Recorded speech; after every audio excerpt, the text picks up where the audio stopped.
Mientras que nosotros nos vamos a quedar aquí para continuar con el estudio de esta serie que hemos titulado Buscando a Jesús.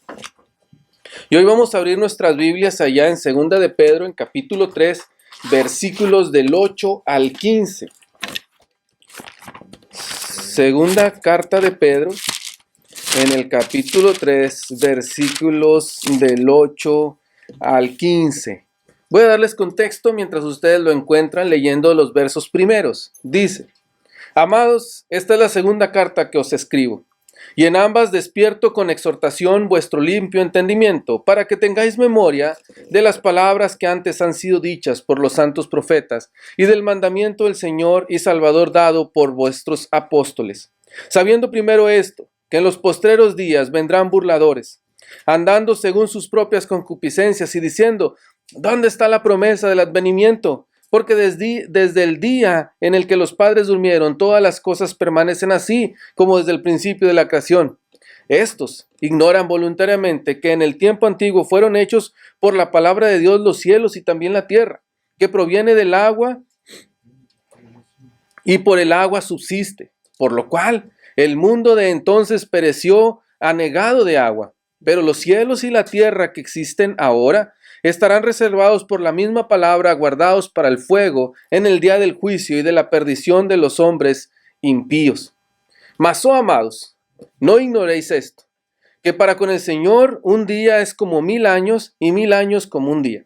El Señor no retarda su promesa, según algunos tienen por tardanza, sino que es paciente para con nosotros, no queriendo que ninguno perezca, sino que todos procedan al arrepentimiento. Pero el día del Señor vendrá como ladrón en la noche, en el cual los cielos pasarán con gran estruendo, y los elementos ardiendo serán deshechos, y la tierra y las cosas que en ellas hay han de quemarse. Puesto que todas estas cosas han de ser deshechas, ¿cómo no debéis vosotros andar santa y piadosa manera de vivir? Esperando y apresurándoos para la venida del día de Dios, en el cual los cielos encendiéndose serán deshechos, y los elementos siendo quemados se fundirán. Pero nosotros esperamos, según sus promesas, cielos nuevos y tierra nueva, en los cuales mora la justicia. Por lo cual, oh amados, estando en espera de estas cosas, procurad con diligencia ser hallados por él sin mancha e irreprensibles en paz, y tener entendido que la paciencia de nuestro Señor es para salvación, como también nuestro amado hermano Pablo, según la sabiduría que le ha sido dada, os ha escrito. Se los voy a citar, hermanos, ahora en otra versión, que es la nueva traducción viviente, que va a estar aquí en sus pantallas también, si gustan seguirme. Sin embargo, queridos amigos, hay algo que no deben olvidar. Para el Señor un día es como 1000 años y 1000 años son como un día. En realidad, no es que el Señor sea lento para cumplir su promesa como algunos piensan. Al contrario, es paciente por amar a ustedes. No queriendo que nadie sea destruido, quiere que todos se arrepientan. Pero el día del Señor llegará tan inesperado como un ladrón. Entonces los cielos desaparecerán con un terrible estruendo, y los mismos elementos se consumirán en el fuego, y la tierra con todo lo que hay en ella quedará sometida a juicio. Dado que todo lo que nos rodea será destruido de esta manera, ¿cómo no llevar una vida santa y vivir en obediencia a Dios? Esperar con ansia el día de Dios y apresurar que éste llegue. En aquel día, Él prenderá fuego a los cielos y los elementos se derretirán en las llamas. Pero nosotros esperamos con entusiasmo los cielos nuevos y la tierra nueva que Él prometió, un mundo lleno de la justicia de Dios. Por lo cual, queridos amigos, mientras esperan que estas cosas ocurran, hagan todo lo posible para que se vea que ustedes llevan una vida pacífica, que es pura e intachable a los ojos de Dios. Y recuerden que la paciencia de nuestro Señor da tiempo para que la gente sea salva. Esto es lo que nuestro amado hermano Pablo también les escribió con la sabiduría que Dios le dio. Tratando de mostrarles, hermanos, una forma diferente de decir lo que 2 de Pedro nos dice, es que leímos esta versión.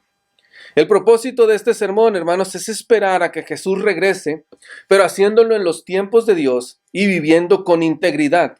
No buscar que sea antes ni buscar que sea después, sino buscar que sea cuando Dios quiera que sea. El Señor, hermanos, volverá. Y este texto nos lo afirma. Vendrá. Nadie sabe cuándo, pero que nosotros debemos de estar preparados, siendo pacientes en esa preparación. Este verso, hermanos, nos deja a nosotros ver grandes cualidades que tiene Dios que a veces pasamos desapercibidos. Pues nos muestra su misericordia y todo el corazón que tiene al mostrarnos la paciencia que nos tiene. Es como, hermanos, como un padre cuando ve a su hijo y le dice, hijo, nomás te estoy dejando. Sabe que está haciéndolo mal, pero dice, te estoy dejando que pases por eso. Dios espera, hermanos, de nosotros arrepentimiento, espera darnos perdón, espera que creamos en Él, que tengamos una vida con Él. Y para eso es que envió al Salvador Jesús.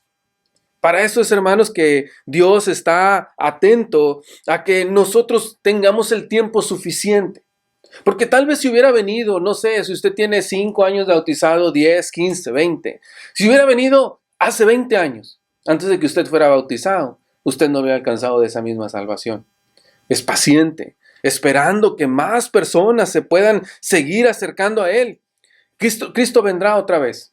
Vino una vez y lo hizo como un amigo, como una persona que venía a enseñarnos lo que necesitábamos aprender, pero ahora, esta segunda vez, vendrá como un juez. Vendrá como un juez para ponernos a nosotros o pagarnos a cada uno lo que nosotros merecemos. Por lo cual, hermanos, nosotros debemos de estar esperando ese momento, pero con paciencia, sin desesperarnos, sin exaltarnos, hermanos, sino saber esperar a que Dios haga las cosas cuando las tiene que hacer. Hay veces que la gente se desespera, hermanos. Hay veces que la gente se impacienta y la gente retrocede. Después de haber trabajado mucho en el reino, de repente se va atrás.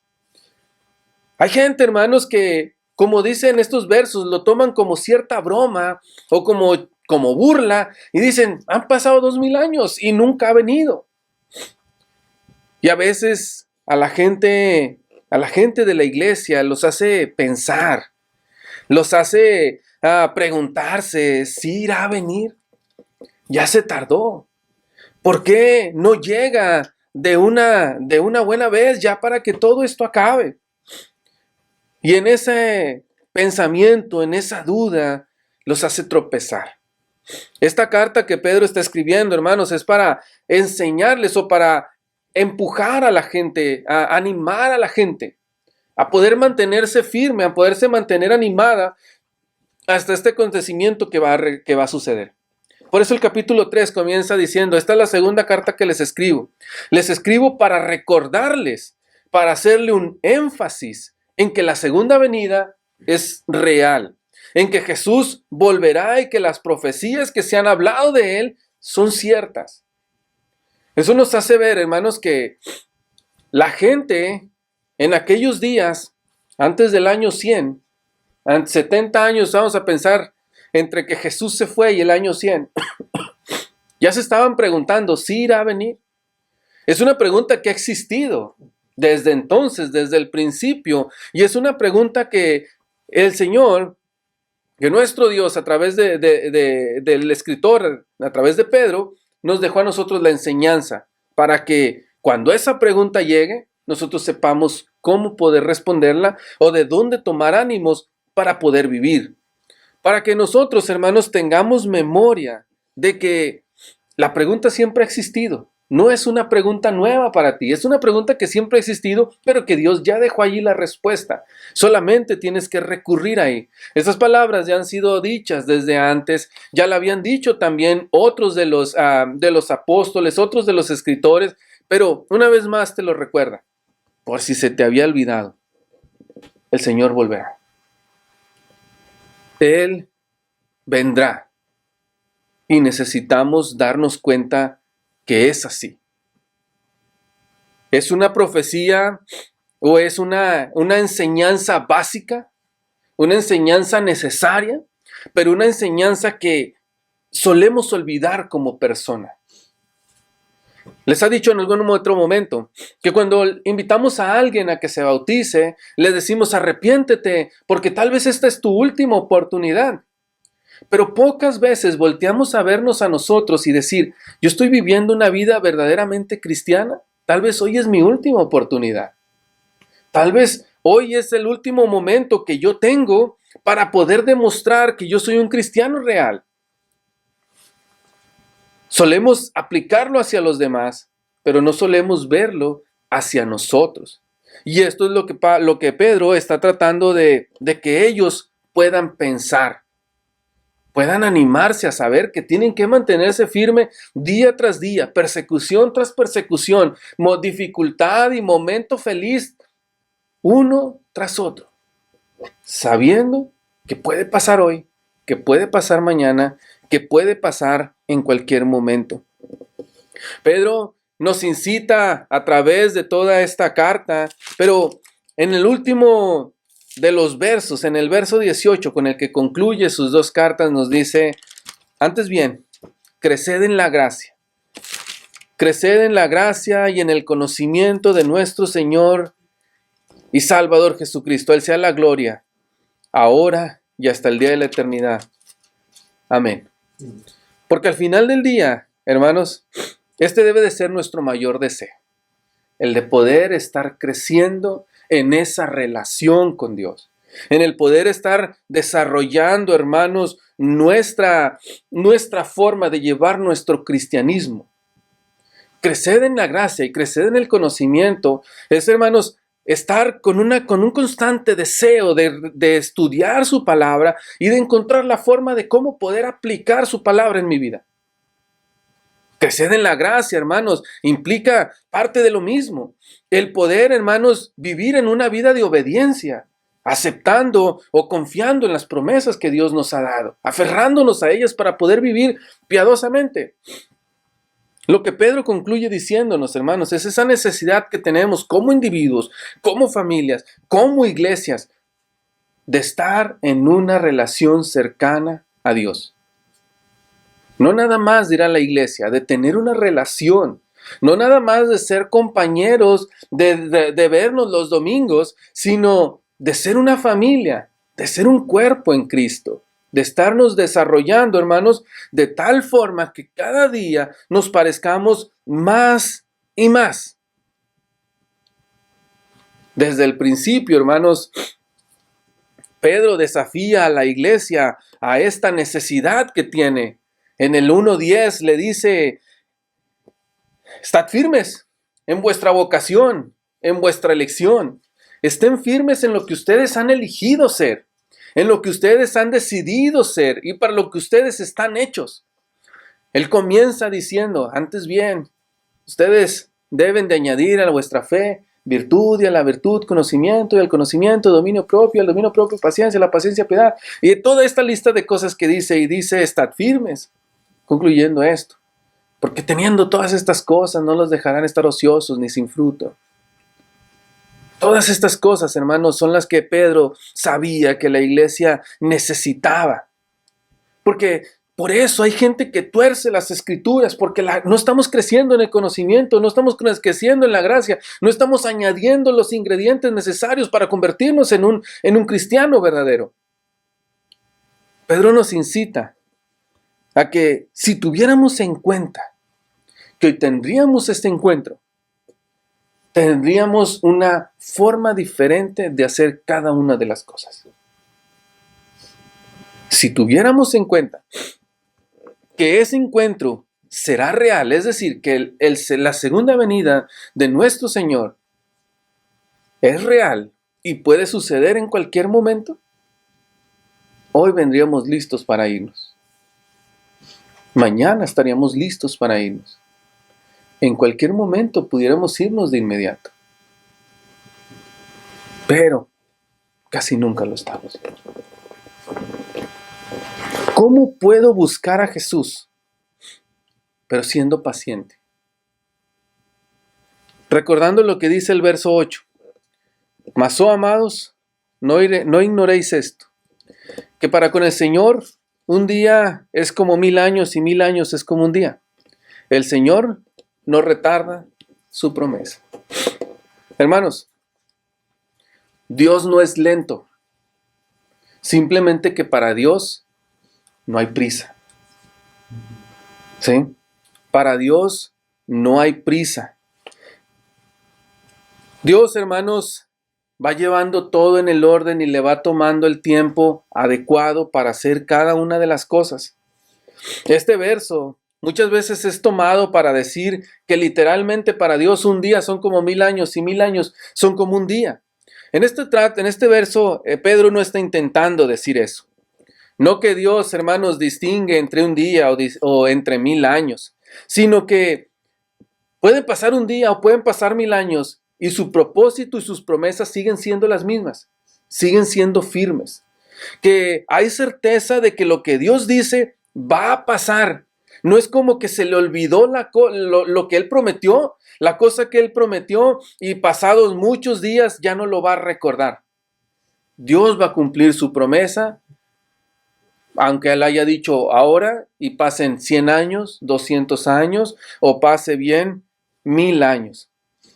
Nuestra vida breve nos hace vivir con prisa y querer realizar nuestros proyectos rápido y querer que se manifieste de inmediato que nosotros somos unos buenos cristianos y que Dios me está bendiciendo. Pero para Dios no es así. Dios es eterno. Él sigue trabajando en sus cosas y se lleva el tiempo que se tiene que llevar. El que Dios esté tardándose, hermanos, no quiere decir que Dios no vaya a castigar ni que Dios se haya olvidado de regresar. Simplemente que se va a llevar el tiempo que se tiene que llevar. ¿Ok? En estos versos, hermanos, cabe mencionar que no hace referencia al hecho de Génesis capítulo 1, versículos del 1 al 31, de decir que Dios creó los cielos y la tierra en un día, o en 6 días, como ustedes lo quieran poner, que el primer día que hizo la luz, y entonces un día pudieron haber sido 1000 años o pudieron haber sido un largo lapso de tiempo. No es eso a lo que se equivale. Ni tampoco es a lo que dice Apocalipsis cuando dice los periodos de 1000 años. No quiere decir que esos tiempos que son simbólicos es a los que se está refiriendo en este verso. En este verso tiene que ver con el contexto, y el contexto nos está diciendo, hermanos, que a Dios no le afecta el tiempo para cumplir sus promesas. Eso no quiere decir que Dios se ha olvidado de sus promesas, aunque pase mucho tiempo. Porque si a usted alguien le prometió algo, analícelo, pasan los días y usted dice, ya se le olvidó, ya no me lo va a cumplir. Se está haciendo el olvidadizo, o se está intentando que yo no me vuelva a acordar para ya no cumplirlo. Dios les está diciendo, yo no soy así, yo te lo voy a cumplir. O sea, no importa que hayan pasado 1 año, 10 años o 1000, yo como quiera te voy a cumplir. Por eso hay que ser pacientes con Dios y poder aceptar lo que Dios nos ha estado dando. Es que una de las más grandes frustraciones de la vida es que el tiempo de Dios no es nuestro tiempo. Y eso, hermanos, frustra a las personas como humanos que somos. Porque nosotros queremos que las cosas sucedan ahorita, queremos que sucedan ya. Sin embargo, Dios dice, no, yo no estoy apurado. Yo no tengo prisa porque eso suceda. Nosotros podemos sentirnos frustrados porque parece que no avanza. Disculpen. Porque parece que no avanza. Decimos, es que yo hago y hago y hago y no sucede nada. Pero Dios dice, pues, yo no tengo prisa. Yo le voy dando su tiempo. Ayer platicaba con alguien y me dice, ¿sabes cuál es cuando alguien siembra, cuál es la parte más difícil de sembrar? Dice, no es el poner la semilla en el piso, ni tampoco es el levantar la semilla en la cosecha. La parte más difícil es esperar a que crezca. Porque no sabes qué pueda pasar. No sabes si va a crecer. No sabes si de repente va a llover mucho y va a acabar con el sembradío, o si va a venir una helada, o cuánto tiempo exactamente se va a tardar. Siempre la parte más difícil es esperar. Y esto es lo que Dios quiere que nosotros tengamos en mente aquí. No te desesperes. Espera a los tiempos de Dios. Recuerda que Dios nunca tiene prisa, pero siempre está a tiempo. Otra vez, Dios nunca tiene prisa, pero siempre Dios está a tiempo. Y Él usará toda nuestra vida para prepararnos para nuestro rol o para lo que nosotros estaremos haciendo por la eternidad.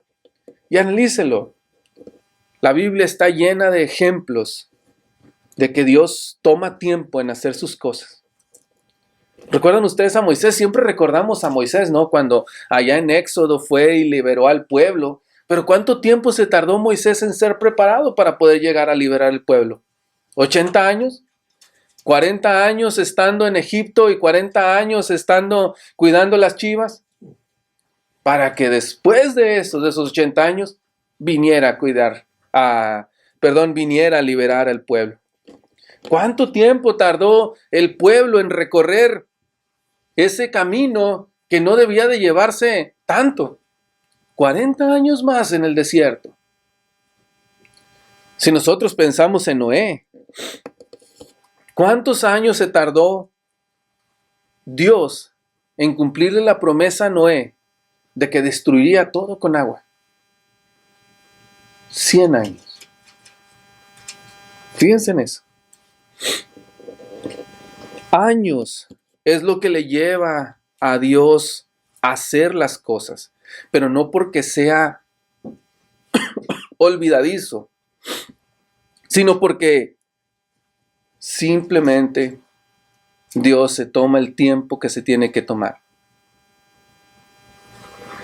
Todas las cosas que nosotros vemos en la Biblia nos podemos dar cuenta que hay mucha gente que se ha desesperado. ¿Se acuerdan ustedes de Habacuc?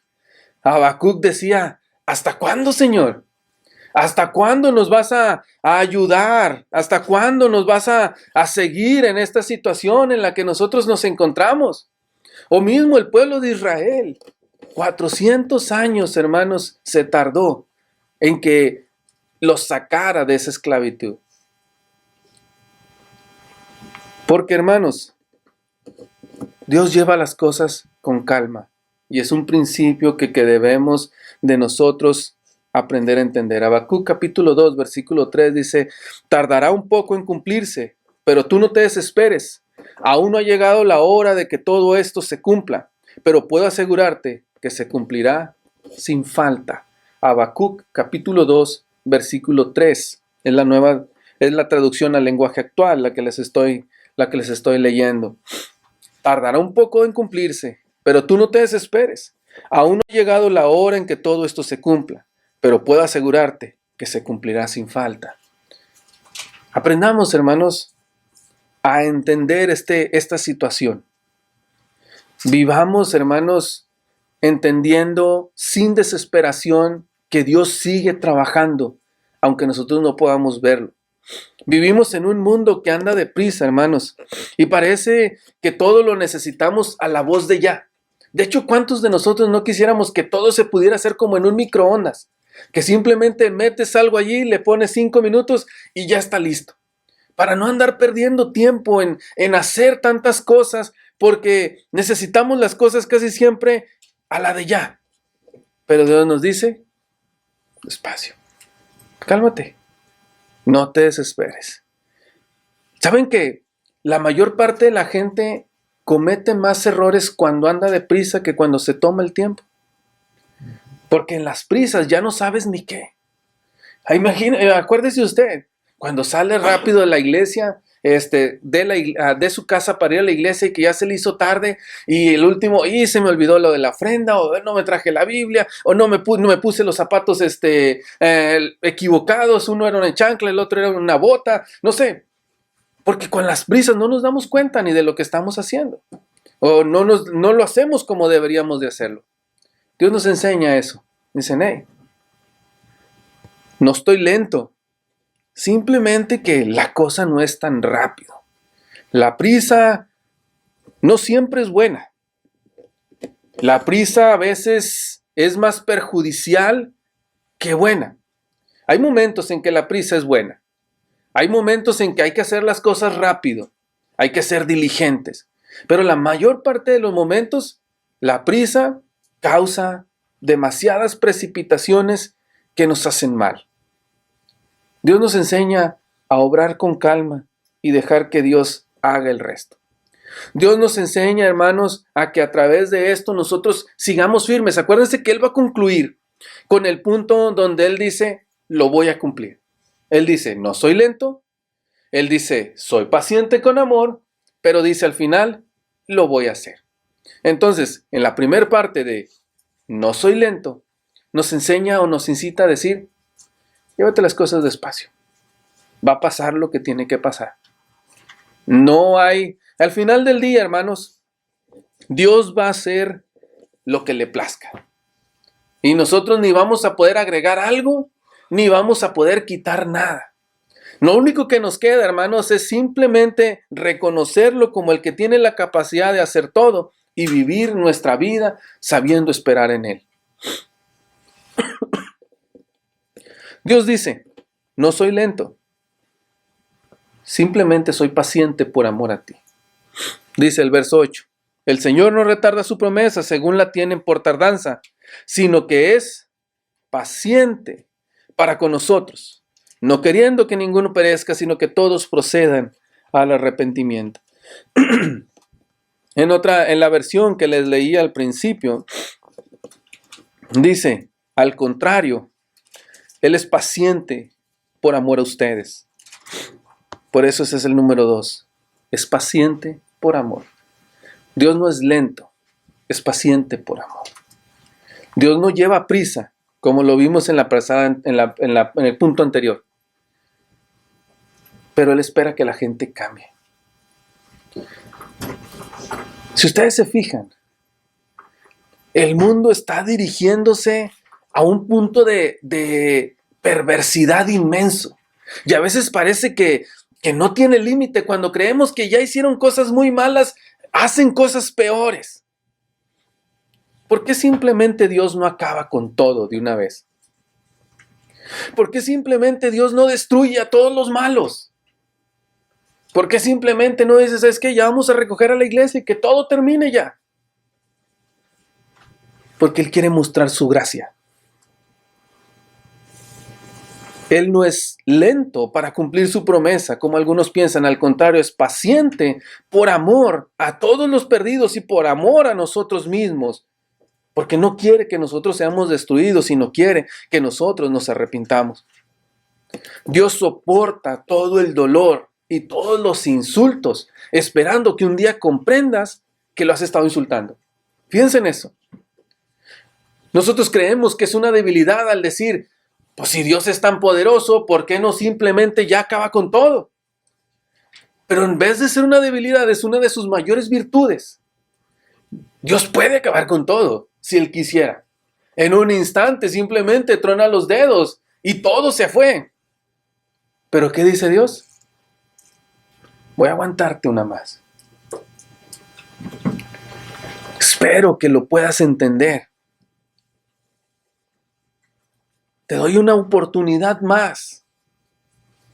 Cuando alguien viene y nos dice, no puedo creer que tú creas en un Dios que se queda sin hacer nada cuando la gente ve sufrir, cuando la gente sufre.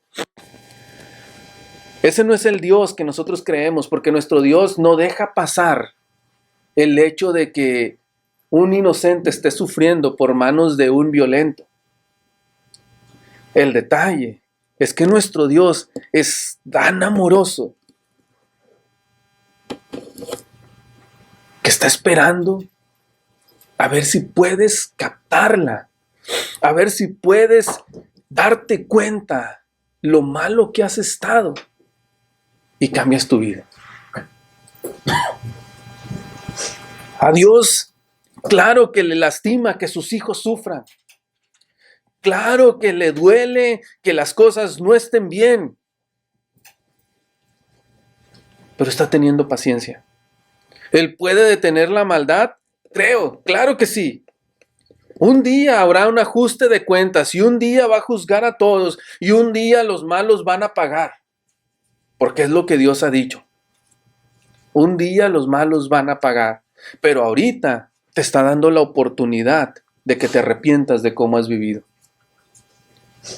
Si nunca has aceptado a Jesús, imagínate, has visto muchos sermones, has escuchado muchos sermones, pero cada uno de esos sermones ha sido un momento en el cual Dios te ha dado una oportunidad más de que conozcas la verdad y transformes. Porque si Dios quisiera y quisiera acabar con los malos, ya no tendría esa oportunidad. Ya no tendría yo oportunidad. Es por eso que esta promesa no está sujeta a un tiempo determinado en el cual Dios diga, el tal día, a tal hora voy a acabar con todo, sino que su promesa va más allá. Y nos está haciendo a nosotros el decir, hey, yo sé que ustedes están sufriendo, pero no desfallezcan, no se intimiden, esperen un ratito más, porque están otros por entrar. ¿Qué harías tú porque alguien más se salvara? ¿Qué estarías dispuesto a dejar? ¿Qué estarías dispuesto a ofrecer porque alguien más se salvara? Y lo que Dios te está diciendo es, aguanta firmemente. Imagínense ustedes así. Ustedes, no sé si alguna vez han visto alguna película donde están todos en un lugar y para salvarse tienen que cruzar una puerta. No sé, una ventana, un hueco que está allí, pero ese hueco se está cerrando. Está cerrándose la cortina, pero de repente va uno corriendo como un superhéroe y llega y agarra la cortina y la sostiene allí y les permite a todos los que se puedan pasar y les dicen, pásenle, pásenle, pásenle, mientras él está tratando de aguantar. Lo único que Dios nos está diciendo es, sé paciente, sí les voy a dar castigo, pero vamos a salvar a los más que se puedan. Amén. Pero vamos a continuar aguantando que esa puerta no se cierre, porque cuando se cierre no hay más que hacer. Ese es el amor que Dios tiene. Y tal vez podríamos preguntar, Señor, pero te están golpeando mientras pasan, pero te estás quemando, te estás sufriendo mientras estás intentando salvar a los otros. No importa, aguanta. Aguanta para que los demás se salven. ¿Qué más amor que este? No es una debilidad el que Dios esté esperando, el que esté tardándose. No es como que Dios puso una lista de cosas que tengo que hacer, como las que a veces ponemos en el refrigerador y que luego se le olvidó. Las listas que tenía que hacer de tantas cosas que tiene que hacer ahora. No es como que Dios la puso allí y dijo, híjole, no, hombre, tengo cosas más importantes que hacer primero que poder hacer esa. Es que está deteniendo la puerta para que tu hijo, tu amigo, tu familiar tenga un día más y pueda entrar. Y creo que nosotros debemos de valorar eso. Porque si estamos dispuestos a hacer cualquier cosa por los perdidos, deberíamos de poder ser capaces de esperar firmes un momento más, porque quizás uno más entre. Esto llega a cobrar todo el sentido, porque lo que Dios quiere que nosotros seamos capaces de hacer es que no olvidemos la promesa que nos ha dicho. Él vendrá, pero que sepamos esperarlo pacientemente. Que sí, busquemos que estemos en un encuentro pronto con Él, pero que sepamos esperar al momento en que Él ha decidido. Que no queramos decidir por Él, porque esta es la paciencia que Dios tiene para con nosotros y que tiene para con todos. Nuestro Dios en verdad quiere que la gente se arrepienta. Nuestro Dios en verdad quiere que nadie se pierda. Por eso tenemos que cumplir la misión y saber esperar. En el verso 8 o en el verso 9 principalmente nos decía, Dios no es lento. Nos dice, Él está siendo paciente por amor. Y nos dice el verso 10, pero el día del Señor vendrá. A pesar de que es paciente, a pesar de que no es lento, esta es la frase más concluyente. No es lento, es paciente, pero voy a ir. Un día vendrá. Y debe de ser nuestra intención la de estar listo. Porque para algunos vendrá como ladrón en la noche, cuando nadie lo esperaba. Pero para nosotros, como sus hijos, va a ser el mejor de los días que nos puede pasar. Porque va a ser el día en que nos podremos encontrar por fin con Él. Lo que tanto hemos anhelado se ha cumplido. Ese momento debe de ser un momento de mucha necesidad, de mucha alegría. Porque el Señor nos dice, hey, yo voy a ir. Todo se acabará. Los cielos pasarán, todos los elementos ardiendo se acabarán, serán consumidos. Y les dice, puesto que todo esto va a pasar, puesto que el fin viene, ¿no deberían ustedes estar viviendo más santamente, más piadosamente? ¿No deberían de estar ustedes viviendo mejor como cristianos? Primero nos anima, o todas estas cosas han sido para animarnos, mejor dicho, diciéndonos, hey, no te desesperes, porque no soy lento. No te desesperes, estoy siendo paciente contra los otros que no están salvos. Y nos dice, no te desesperes, mantente firme. Puesto que todas estas cosas van a pasar, dice, deberíamos nosotros estar viviendo más entregados a Dios.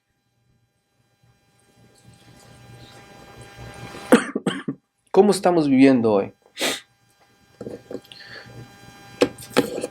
Cada uno de nosotros, dice el verso 12, deberíamos de estar esperándolos y apresurándonos o estar con esa emoción de poder, o ese entusiasmo de poder ver a nuestro Dios y de estar con Él por una eternidad esperando un cielo nuevo y una tierra nueva, teniendo paciencia, porque cuando llegue sabremos verdaderamente lo que es bueno. Entonces nos incita y nos anima. Encuéntrate con Jesús, viviendo bien, obedeciendo según sus promesas, esperando las nuevas cosas que te ha dado, viviendo inspiradamente en una vida, en una conducta que represente lo que tú eres, una conducta santa, siendo capaz de representarlo en todas las cosas que tú haces, estando deseoso, viéndolo a Él con entusiasmo, siendo capaz de arrepentirte, siendo capaz de amar, siendo capaz de perdonar, siendo capaz de seguir el ejemplo y las pisadas que el Señor te ha dado. Todas estas cosas sucederán. Será un día inesperado, será un día final, un día que marcará el final para muchos, pero que marcará el principio para muchos otros como nosotros. Un día que debemos de estar ansiosos, pero que también debemos de saber ser pacientes. Un día que nosotros podremos ser transformados a un nuevo cuerpo, donde nosotros podremos ver a todos aquellos que un día se burlaron, siendo acosados o pagando las consecuencias de no haber aceptado a Jesús. Pero tú, disfrutar la gloria por la eternidad. Quiero que piensen en esto. El Señor espera que nosotros tengamos un encuentro con Él. Y mucha gente quisiera tener un encuentro con Él. Para poder buscar a Jesús, tienes que saber entender a Jesús. Tienes que buscarlo siendo paciente, dejando que Él haga su trabajo, dejando que Él haga al tiempo las cosas que Él tiene que hacer, y tú manteniéndote firme en las responsabilidades que te ha dado. De esta forma podrás encontrarlo y podrás vivir mejor. Dios los bendiga.